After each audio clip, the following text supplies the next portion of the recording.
नमस्कार दोस्तों, मैं हूं मनविंदर और मेरे चैनल पे आप सभी लोगों का बहुत स्वागत है। दिल्ली के सीएम अरविंद केजरीवाल के प्यादे पिट रहे हैं, मोहरे गिर चुके हैं और अब वो पिटे हुए मोहरों पे स्यापा कर रहे हैं। उनकी हालत शो कर रही है कि वो अब शतरंज की बिसात पे अकेले खड़े हैं। ऐसा इंसान, ऐसा राजा, रोने खिसियाने के अलावा और कर भी क्या सकता है? सवाल ये भी है कि आबकारी घोटाले में अगर मनीष सिसोदिया और संजय सिंह का ये हश्र हुआ है, तो इन महाशय का आगे जाके क्या हाल होगा? आज इसी पे बात करते हैं और मेरे आज के शो के बहुत ही ख़ास मेहमान हैं, अभिषेक तिवारी जी, मैं उनको जोड़ लेती हूँ अपने साथ। अभिषेक जी, बहुत-बहुत स्वागत है आपका मेरे चैनल पे। प्रणाम, नमस्कार। आपके सभी दर्शकों को जय श्री राम। जी। अभिषेक जी, आज सुबह से ही आपने भी देखा होगा दिल्ली में शोर मचा हुआ है, बीजेपी और आप बिल्कुल आमने-सामने आ गए हैं। केवल आप वाले ये अपने आप को साबित कर रहे हैं कि हम सही हैं और ये जो कुछ भी हो रहा है, ये सब मोदी सरकार करवा रही है। पुराना इनका डायलॉग है कि देखिए कुछ नहीं निकला। क्या कहते हैं आप? अ, मनविंदर मैम, सबसे बड़ी बात, पहले मैं इस कहानी को शुरू करने से पहले अपने आप को और आपके दर्शकों को चाहता हूँ वो 10 साल पहले चले जाएँ। जी, जी। आप 2013 में कौन-सा? जब ये पार्टी लॉन्च हुई थी, जी, तो इ ये वही केजरीवाल है ना जिसके पास 370 पन्नों की फाइल होती थी जी, और कहता था, "आप लालू यादव को जेल नहीं भेजते जी। आज जी, हमारे पास ईडी और सीबीआई दे दो, 10 दिन के लिए दे दो जी। यही संजय सिंह है जी, जो कहता था जेल भेज देंगे जी। ये सोनिया गांधी जेल के बाहर क्यों घूम रही है जी। इन्होंने जितने नेताओं को 2013 में जेल भेजा था, आज उनके साथ वो खड़े हैं। हुँ, हुँ, है ना खड़े? बिल्कुल। यानी वो तब झूठे थे। अगर आज वो सही बोल रहे हैं, इसका मतलब वो 2013 में जब पार्टी फॉर्म हुई है, जिस बेस पे वो चुन के आए थे, वो झूठे थे।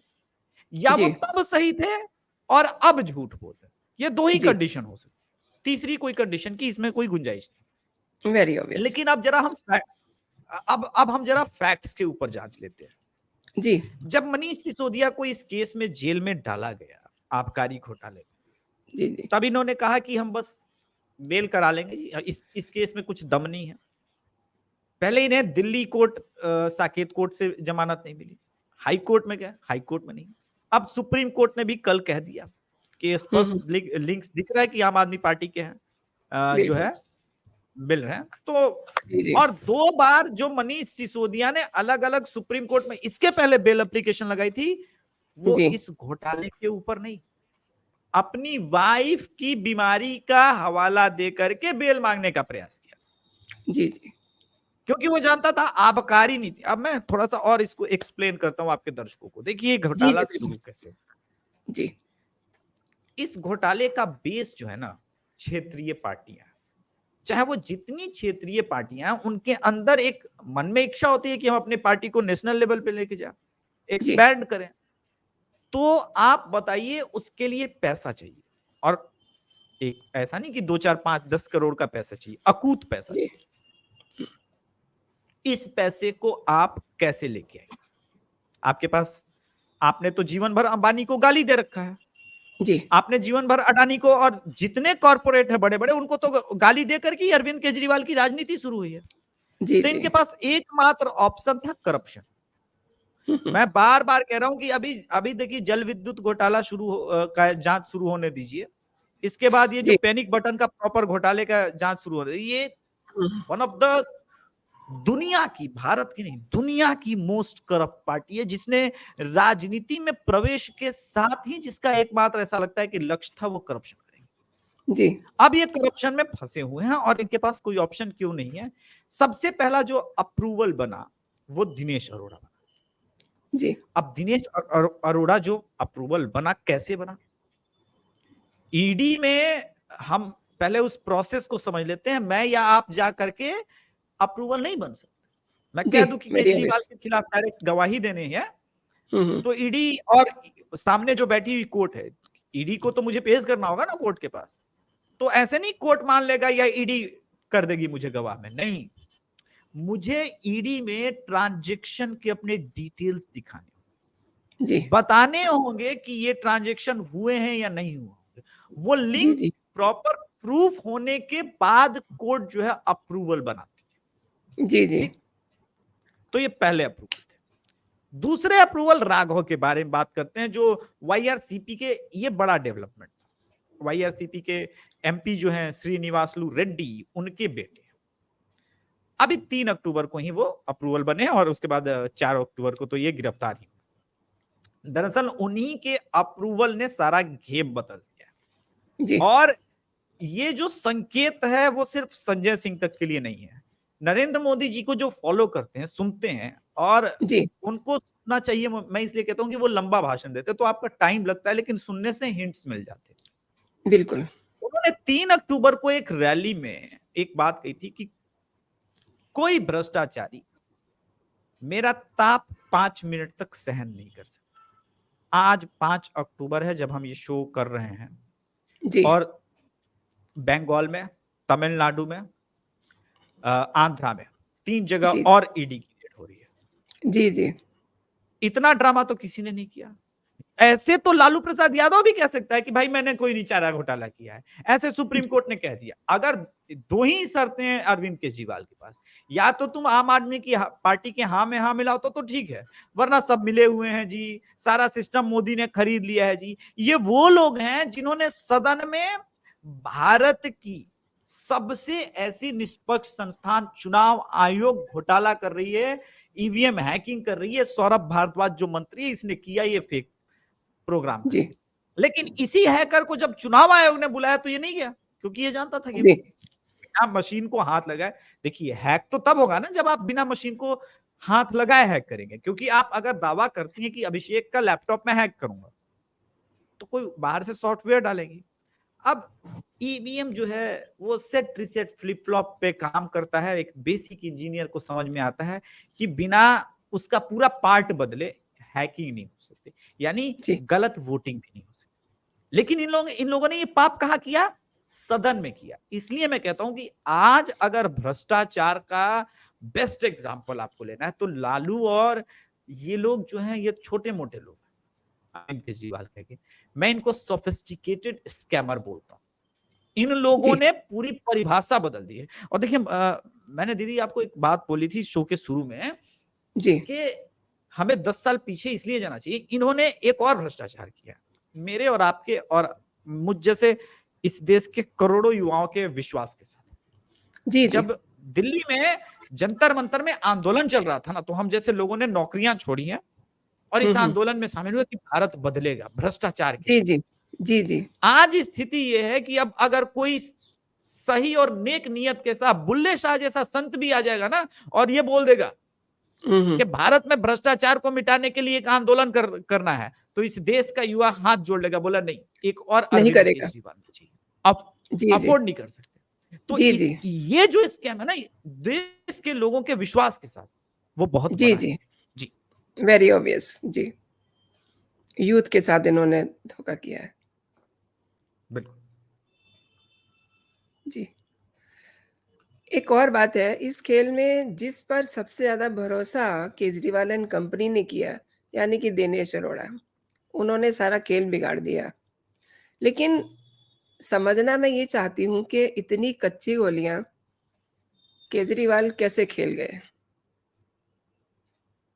नहीं नहीं, केजरीवाल के पास कच्ची गोलियां नहीं थी। आप ये बताइए कि वो दिल्ली का मुख्यमंत्री है, लेकिन उसके पास कोई मंत्रालय है? कोई फाइल पे साइन नहीं देखिए, करते हैं। अब हाँ, अब मैं आपको एक गजब की चीज बताता हूँ। जी, आम आदमी पार्टी की जो शुरू की पीएससी थी, जी, उसके प्राइमरी मेंबर्स कौन कौन थे? प्रशांत भूषण जाने माने वकील हैं। बिल्कुल। आप वो क्या है कैसे हैं, लेकिन लर्नेड आदमी, इसमें तो कोई संदेह नहीं है। नहीं। शांति भूषण, जी, इसके अलावे योगेंद्र यादव, जी, जी, कुमार विश्वास, जी, आशुतोष जी। जाना माना पत्रकार था। इनको कोई हुँ, हुँ। जिम्मेदारी मिली? नहीं मिली ना। देखिए, मैं अब आता हूं मुद्दे पे। केजरीवाल को पता था कि ये लोग मेरे झांसे में नहीं आएंगे, तो उसमें जो सबसे कम काबिल आदमी था, उसको सारा दायित्व दिया मनीष सिसोदिया को, क्योंकि वो उसका सबसे बड़ा पपेट था। हुँ, हुँ। राजनीति में पपेट इसलिए ऊपर चले जाते हैं क्योंकि वो जान, ये बहुत, इसमें देखिए चाटुकारों में एक विशेष गुण होता है। हुँ, वो हुँ। ये समझ जाते हैं कि इसमें क्या असली नेता कौन है जो नेतृत्व करा सकता है।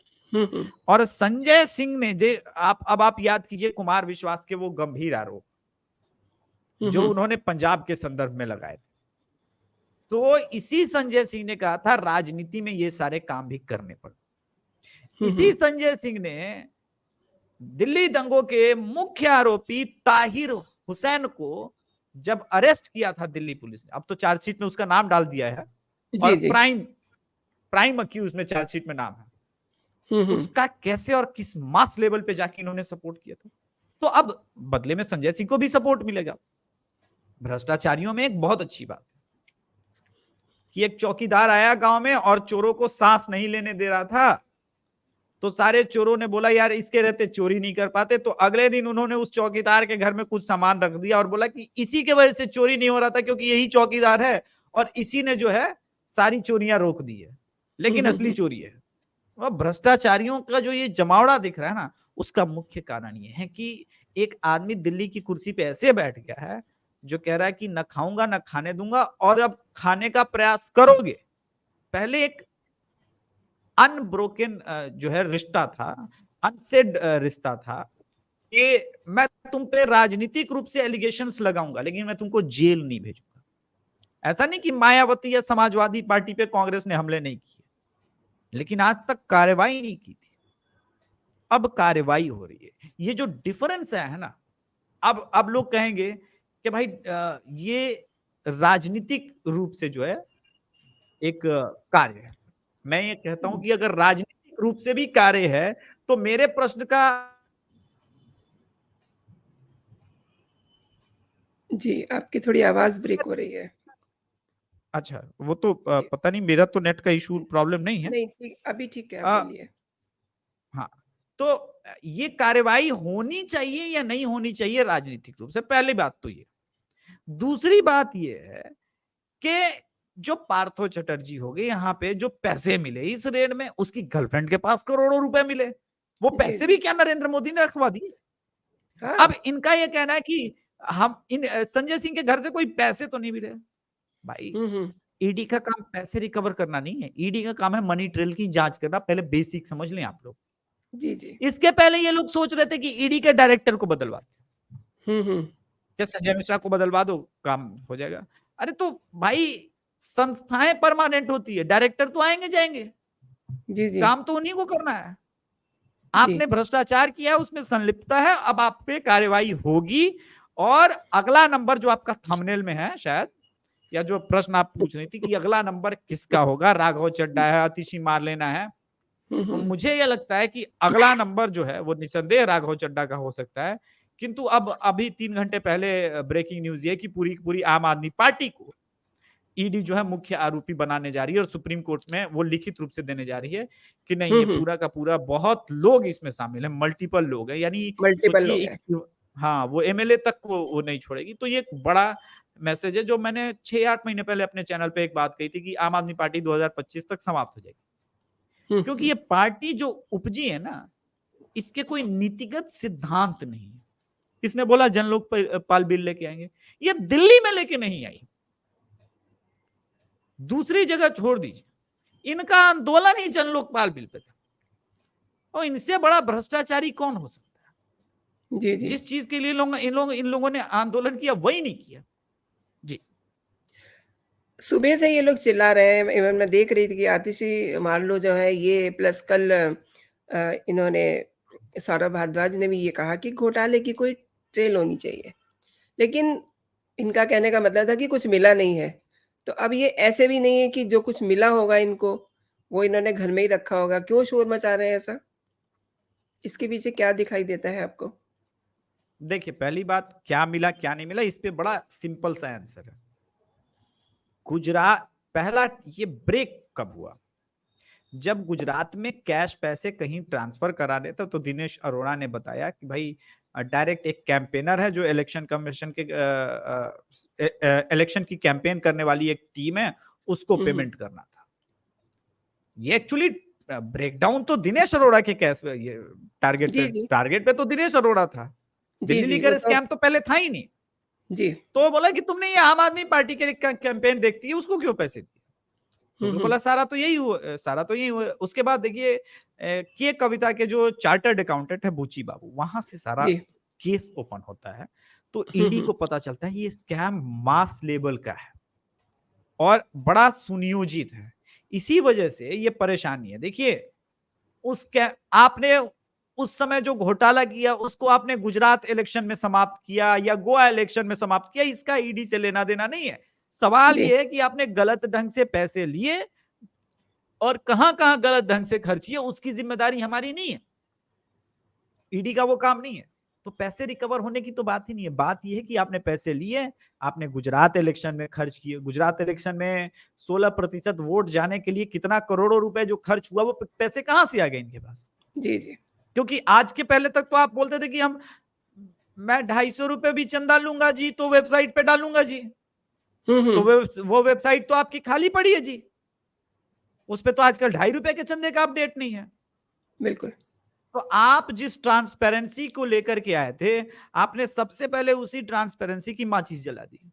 कुल मिला के जी, अभी सिचुएशन और अगले 2-3 दिन में गंभीर होगा, क्योंकि राजनीतिक पार्टियां अब इसमें समझ गई हैं कि नरेंद्र मोदी किसी को नहीं छोड़े।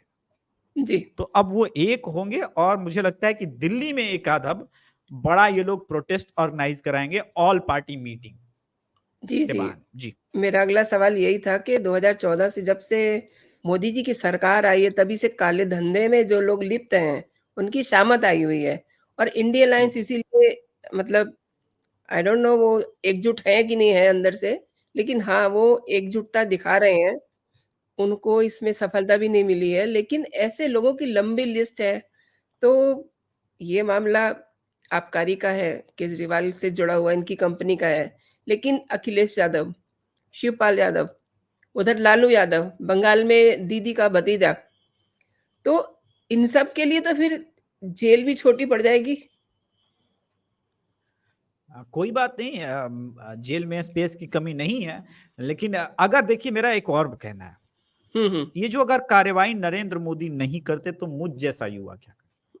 जी, तब मैं नरेंद्र मोदी जी के खिलाफ होता बिल्कुल। और फिर मैं नरेंद्र मोदी के अगेंस्ट बोल रहा था। क्यों?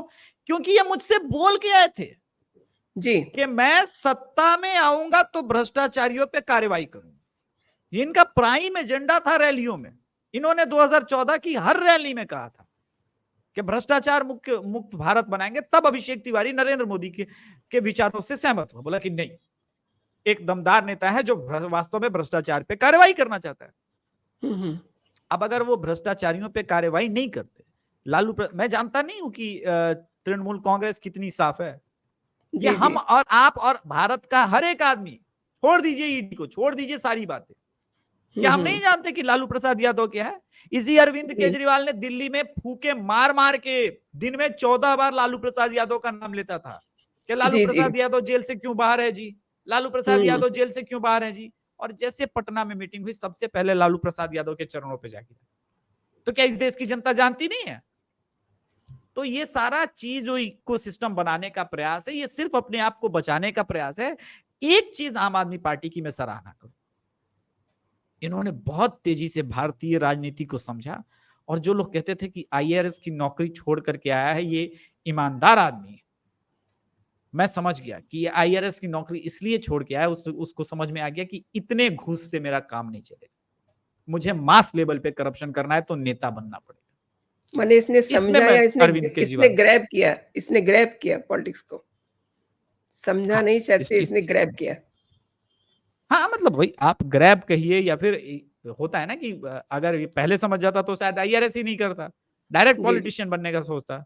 तो इसलिए मैंने उस संदर्भ में कहा, कहने का ये मतलब है कि निसंदेह एक जो ये पार्टी है, इस हुँ, हुँ। पार्टी का हर एक आदमी, मैंने देखा है दिल्ली के इसके जो सो कॉल्ड मोहल्ले क्लिनिक्स, हुँ। उसका भ्रष्टाचार पे तो एक अलग उस पे बात हो सकती है।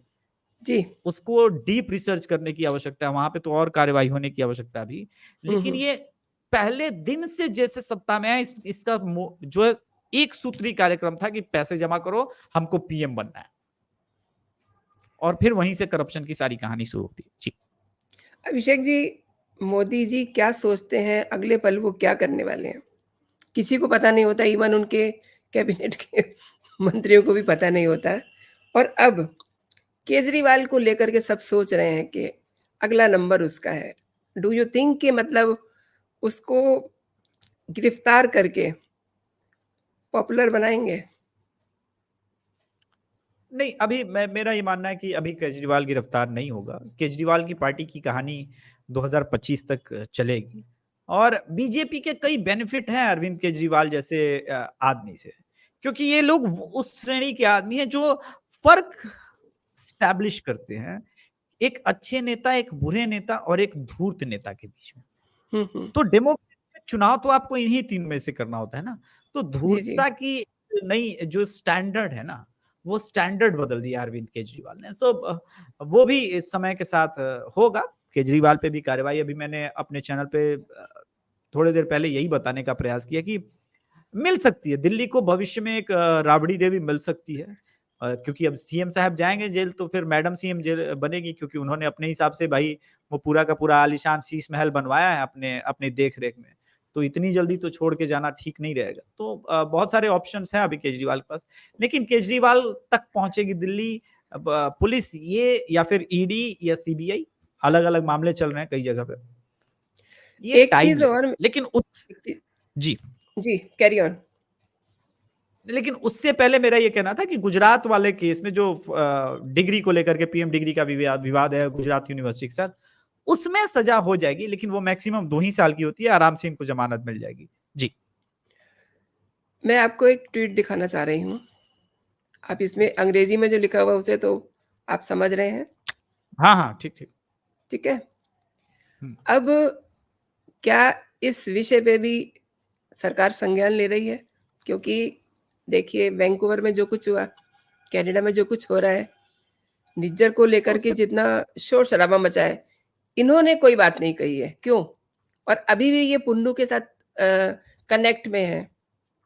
ये तो मतलब जो इन्होंने किया है उससे भी बड़ा गंभीर अपराध है, देखिए पंजाब को लेकर के जो अपराध है, वो अपराध नहीं उसे उसको देशद्रोह कहते हैं देशद्रोह। और जी, और इसका उत्तर सही समय पे पंजाब के रहने वाले लोग ही देंगे क्योंकि आप पंजाबियों को कुछ भी करा सकते हैं लेकिन पंजाबी देशद्रोही नहीं होते। एक आध बार झांसे में गलती से आ गए क्योंकि आपने दिल्ली मॉडल के बारे में बहुत कुछ बातें की थी, बड़ी-बड़ी बातें की थी, तो वो बात ठीक है। लेकिन मेरा ये स्पष्ट रूप से मानना है कि अब समय आ गया है इनको ठीक करने का और नरेंद्र मोदी चीज़ों को ठीक कर रहे हैं। एक साथ पहले नरेंद्र मोदी एक साथ 1-2 मोर्चे पे काम कर रहे थे, लेकिन अब चुनाव भी नज़दीक है, समय भी इनके पास कम है। तो इनको पंजाब भी देखना है, बिहार भी देखना है, बंगाल भी देखना है, दिल्ली भी देखना है। तो अभी आप देख रही होंगी कि पिछले 7-8 दिनों से मोदी जी के तेवर बदले-बदले आ रहे हैं। वो हर मुद्दे पे अपनी रैलियों में एक हिंट दे जा रहे जी, हैं और बात कर रहे हैं। जी, जी। सो जी, चीज़ें जी। अभी और डेवलप होंगी अगले 1 डेढ़ महीने में। जी। ये मैंने ट्वीट आपको इसलिए दिखाया था क्योंकि इससे अगर भगवंत मान जुड़ते हैं, that is a different thing, वो वहाँ बैठे हुए हैं, उन्हीं के बीच में। लेकिन ये केजरीवाल का जो उन्नू के साथ कनेक्शन इन दिनों सुनने में आ रहा है, ये वाक़ई में ही मतलब भ्रष्ट होने के साथ-साथ देशद्रोही भी हैं। तो फिर इनका इस इनका बात क्या इलाज बनेगा? नहीं, नहीं देखिए इसका पहले तो कुमार विश्वास ने जो बात कही थी, वो बात पंजाब के लोगों को समझनी चाहिए थी, सुननी चाहिए थी। खैर जी, नहीं सुनी, कोई बात। हाँ, जी, जी। अब ये है कि सारी परतें एक बार खुलेंगी तो उसमें उस आरोप पे भी जाएँगे। मुझे नहीं लगता कि नरेंद्र मोदी किसी को माफ़ करेंगे। किंतु नरेंद्र मोदी के साथ एक विशेष गुण है कि वो टाइमिंग के बड़े महत्वपूर्ण खिलाड़ी हैं। वो जी, जी। उचित समय का इंतज़ार करते हैं और उचित समय पे उचित कार्रवाई करते हैं। तो कुछ लोगों को लगता है कि लेट हो रहा है, लेकिन नरेंद्र मोदी को पता है कि सही समय कौन-सा है। तो सही समय आएगा तो फिर इस मुद्दे पे भी वो जाएँगे ही जाएँगे। जी, अभिषेक जी, आपने मेरे शो के लिए समय निकाला, बहुत-बहुत धन्यवाद। नमस्कार, जय धन्यवाद। हिंद, जय जय श्री भारत, जय श्री राम।